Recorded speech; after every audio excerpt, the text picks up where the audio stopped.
causa dos buracos. Além do prejuízo, buraco cai em outro buraco, que é onde a roda quebrou. Metade das rodovias do Brasil tem problemas. A infraestrutura rodoviária brasileira tem raízes históricas, políticas e técnicas profundamente entrelaçadas. Para entender por que os buracos persistem, precisamos retroceder ao momento em que muitos trechos foram construídos e as escolhas feitas ao longo dos anos. Nos anos 1950 a 1970, o Brasil vivia o auge do desenvolvimento via rodovias. O país investiu pesadamente em conectar cidades, abrir fronteiras agrícolas e dinamizar o transporte de pessoas e cargas. Muitas rodovias criadas nessa fase tornaram-se espinhas dorsais nacionais, mais susceptíveis ao desgaste. O grande problema é que muitas dessas rodovias foram concebidas segundo métodos que hoje são considerados ultrapassados. Estudos em engenharia civil apontam que o Brasil ainda sofre com uma defasagem metodológica de até 40 anos em comparação a países como Japão e Portugal, ou seja, técnicas padronizadas que não levam em conta a diversidade climática, tipo de solo ou regime de chuvas.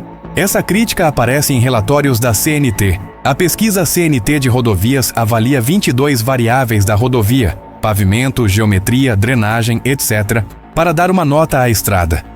No relatório mais recente, o trecho sob gestão pública federal mostrou redução expressiva de condições de conservação, uma queda de 17,4% nas rodovias federais sob gestão pública entre 2023 e 2024. Para ilustrar, pense: cortar uma lona com uma tesoura é fácil. Cortar uma lona molhada, esticada ao vento, requer técnica extra. Assim também é o pavimento. Se você aplica o mesmo molde de pavimentação para regiões úmidas e para regiões secas, vai ter desgaste irregular e falhas prematuras, especialmente onde o piso já está submetido a tensões extras, chuvas, calor, solos instáveis. E o Brasil é vasto. Em 2025, a pesquisa CNT ampliou seu escopo para cobrir cerca de 104.500 quilômetros de rodovias pavimentadas federais, estaduais e concessões, com participação dos Estados Unidos federativos. Isso significa mais dados, mais variação e a comprovação de que trechos de rodovias degradadas existem em quase todas as regiões. Mesmo quando os projetos são razoáveis, a execução falha. Obras são entregues fora dos padrões, com desvios de espessura da camada de asfalto, falhas na base ou na drenagem. Relatórios internos e denúncias mostram que, em muitas intervenções, o custo de correção pode alcançar até 24% do valor original do contrato, um desperdício que penaliza o patrimônio público. Outro fator de deterioração é o sobrepeso dos caminhões. Apesar das leis que definem limites por eixo, muitos veículos trafegam acima do permitido, e o Brasil não possui balanças suficientes ou fiscalização efetiva para coibir isso. Cada excesso provoca microtrincas que se acumulam e ampliam buracos com o tempo. A manutenção preventiva quase sempre é esquecida ou trata-se apenas do remendo emergencial. O que deveria ser rotina, verificar rachaduras, recapear antes que estoure, vira exceção. Estima-se que cerca de 30% das rodovias federais sequer tenham um contrato contínuo de manutenção ativo. Além disso, boa parte da malha rodoviária está envelhecida. Muitos trechos não recebem reconstrução completa por décadas. As bases de solo se deterioram, as camadas inferiores sucumbem e uma simples chuva pode ativar fissuras profundas. O Brasil não é uniforme, regiões enfrentam desafios diferentes. No norte e no centro-oeste, solos arenosos e alto índice pluviométrico exigem soluções diferentes que no sul e sudeste, onde as variações térmicas são maiores. No entanto, grande parte dos projetos de rodovia ignora essa diversidade, usando receitas prontas uniformes. Um artigo recente de modelagem de redes rodoviárias usou análise de ciência de rede para estudar a resiliência da malha federal. Ele identificou que certos trechos são críticos. Se esses falharem, não existe rota alternativa viável. O sistema não tem redundância adequada. Isso mostra que as falhas não são só locais, são estruturais na rede de transporte nacional. Também há o problema de que rodovias mais antigas foram construídas sem consideração para volume de tráfego que hoje existe. Um trecho projetado para 1.000 veículos por dia hoje recebe milhares. Isso gera fadiga de tráfego, ruptura das camadas superiores do pavimento e necessidade de reconstrução que nunca ocorreu. Quando um caminhão percorre uma rota com pavimento ruim, os custos multiplicam. Consumo adicional de combustível, trocas antecipadas de suspensão, pneus, aumento do tempo de viagem e avarias mecânicas. Esses custos não afetam apenas o transportador, são repassados para toda a cadeia produtiva. Em 2016, por exemplo, o mau estado das estradas fez o Brasil gastar 775 milhões de litros de diesel a mais, aproximadamente 2,34 bilhões desperdiçados no ano. Na pesquisa CNT, esse tipo de custo aparece em debate sobre eficiência logística. Nas projeções de 2023-2024, com as condições mais deterioradas, o desperdício de combustível pode ultrapassar 1,1 bilhão de litros, o que implica gasto elevado e forte impacto ambiental. Esse consumo extra também aumenta a emissão de gases de efeito estufa. Cada litro de diesel queimado em excesso em estradas ruins representa mais CO2 lançado na atmosfera. A deterioração rodoviária, portanto, tem custo climático. Rodovias com buracos são armadilhas. Veículos precisam desviar, frear repentinamente ou reduzir a velocidade de forma abrupta. Isso gera colisões, derrapagens e atropelamentos. Em levantamentos, estima-se que mais de 30% dos acidentes em rodovias federais estão diretamente relacionados a falhas no pavimento ou na sinalização. Há casos emblemáticos de ferrovias interrompidas por quedas de ponte, trechos de pista destruída ou falta de manutenção. Mas nas estradas, esses incidentes são rotinas menos visíveis. Veículos quebram, pessoas sofrem prejuízos, mas muitas vezes fica só no boletim de ocorrência. Para o usuário comum, o custo é imediato. Suspensão do carro, conserto, tempo perdido. Para o país, é o custo humano. Feridos, familiares, atrasos em atendimentos de saúde, ambulâncias que não conseguem passar. Quando o frete sobe, tudo sobe. Matérias-primas, produtos acabados, alimentos, tudo que depende de transporte rodoviário se torna mais caro. Isso torna muitos produtos brasileiros menos competitivos em mercados internacionais. Empresas que atuam em regiões isoladas ou dependem de grandes rodovias ficam penalizadas. Investidores tendem a evitar áreas com logística ruim. Em muitos casos, indústrias optam por locais com melhor infraestrutura, aprofundando desigualdades regionais. Sustentabilidade e externalidades ambientais. Além de emissões, existe o impacto do desperdício. Lidar com veículos danificados, materiais descartados, óleo vazado em buracos e impactos indiretos nas regiões atravessadas, erosões laterais, drenagem comprometida que afeta áreas agrícolas próximas. Rodovias degradadas podem intensificar erosão lateral, escorregar taludes e causar alagamentos. O ambiente rural ao lado de uma pista ruim pode sofrer com enxurradas ou solo instável. Em síntese, o buraco na estrada não é só físico, é um símbolo material de desigualdade, ineficiência e má alocação de recursos. Muitas concessões rodoviárias firmadas nas décadas de 1990 e 2000 hoje estão em situação crítica.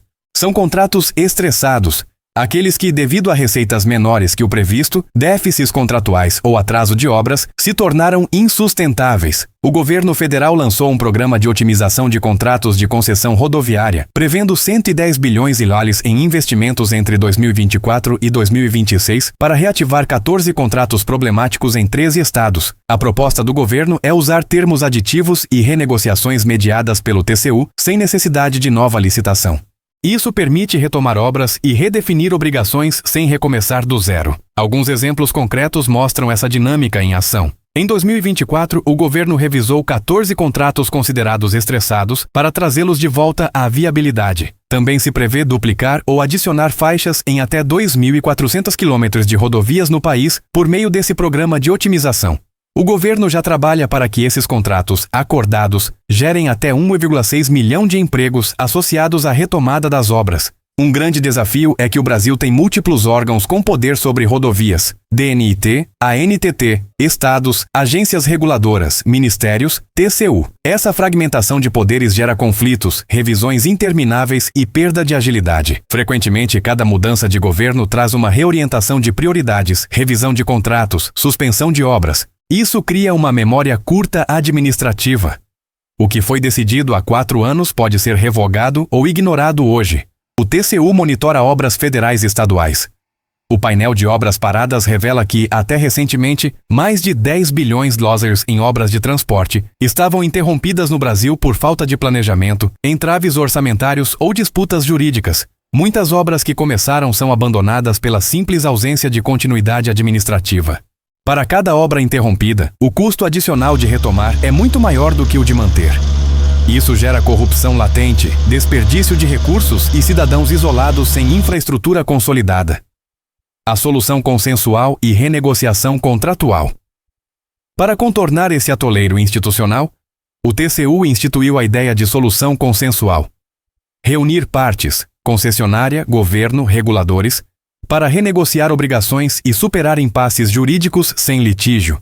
Esse caminho já tem sido usado para promover ajustes nos terminais de contratos rodoviários e eliminar passivos bilionários. Esse modelo exige coragem política e vontade técnica, mas já está ganhando corpo no governo atual, que em 2024 anunciou a participação de 14 contratos estressados como piloto de renegociação. Ainda assim, a aplicação real é desigual. Alguns contratos resistem à renegociação, e mesmo os que aceitam ajuste exigem monitoramento constante. Exemplos reais e casos emblemáticos. A BR-163 AMS é um caso prático da complexidade das concessões otimizações. A nova concessão prevê investimentos de quase 17 bilhões de dólares nos próximos 29 anos, duplicações, faixas adicionais, dispositivos de segurança e até rede 4G ao longo da rodovia. O contrato otimizado já gera aumento imediato em frentes de obras como drenagem e fresagem antes mesmo de formalização completa do novo acordo. Na BR-101 ES, a nova concessão prevê duplicação de 172 quilômetros, passarelas, faixas adicionais e modernização em vários trechos, com investimentos previstos de 10 bilhões de dólares. A concessionária já iniciou intervenções em alguns trechos prioritários antes mesmo da formalização total do contrato. Esses exemplos mostram que, com vontade política e modelo contratual adequado, é possível retomar intervenções em rodovias antes abandonadas. No Sambo e Concessões de rodovias não são vilãs nem salvadoras automáticas. O que importa é estrutura contratual, fiscalização e continuidade. Segundo um estudo da CNT sobre 30 anos de concessões, as parcerias público-privadas trouxeram inovações e melhor gestão em muitos casos. No Brasil, as rodovias concessionadas geralmente apresentam desempenho superior. 64% dos trechos concedidos são avaliados como bons ou ótimos, enquanto apenas cerca de 22,9% das rodovias públicas alcançam esse padrão. Essa diferença não vem do peso da iniciativa privada per se, mas da imposição de metas de desempenho, multas por descumprimento e penalidades efetivas, elementos que muitas rodovias públicas não enfrentam. Além disso, a concessão pode estimular inovação, uso de asfalto modificado, técnicas de reciclagem do próprio pavimento, sensores e monitoramento in loco. Por exemplo, na BR-163 IMS, as obras já utilizam microfresagem e tratamento superficial duplo com asfalto modificado por borracha, visando maior aderência e durabilidade. Outra inovação é a aplicação de indicadores de redundância e resiliência na malha rodoviária. Um estudo recente propôs métricas para quantificar como uma rede de estradas resiste a falhas e oferece alternativas de rotas em caso de interrupções, sugerindo ao gestor onde investir primeiro. Mesmo em rodovias públicas, existe espaço para melhora. O governo federal, por meio do Programa de Otimização, pretende injetar 110 bilhões de dólares nos próximos anos para recuperar trechos degradados ou com contratos estressados. Isso amplia margem para intervenção estatal inteligente. Para além das rodovias, uma solução sistêmica é diversificar o transporte, investir em ferrovias, hidrovias, integração logística e modais complementares. Um país tão extenso não pode depender só das estradas, sobretudo quando elas estão em estado frágil. Países que investem pesado em transporte multimodal reduzem carga sobre o asfalto e melhoram resiliência logística. No Brasil, essa mudança é lenta, mas algumas frentes já estão em debate no Ministério dos Transportes. O fio que distingue gestão eficiente de má gestão é a continuidade. Obras não podem depender do ciclo político. Deve haver mecanismos permanentes de monitoramento, auditoria e transparência ao longo de décadas. Ferramentas como o painel CNT de pontos críticos mostram ocorrências de buracos, erosões e sinalização em tempo real nas rodovias federais e estaduais. Outra dimensão é a fiscalização por parte da sociedade. Abrir dados, permitir que cidadãos registrem buracos, acompanhar contratos. Isso obriga concessionárias e governos a prestar contas. Além disso, o Estado precisa garantir recursos contínuos para manutenção, não apenas para obras de destaque.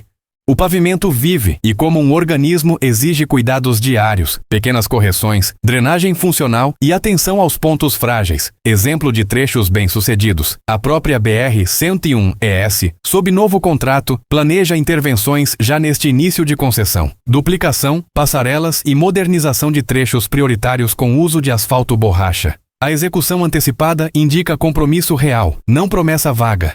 Na BR-163 mesmo antes da formalização completa do novo contrato, foram iniciadas frentes de obra com técnicas modernas e gestão de segurança. Esses casos servem como laboratório. Se funcionar ali, pode ser replicado em outras rodovias estressadas. Quero saber de você. Você já teve algum problema com rodovias no Brasil? E como foi?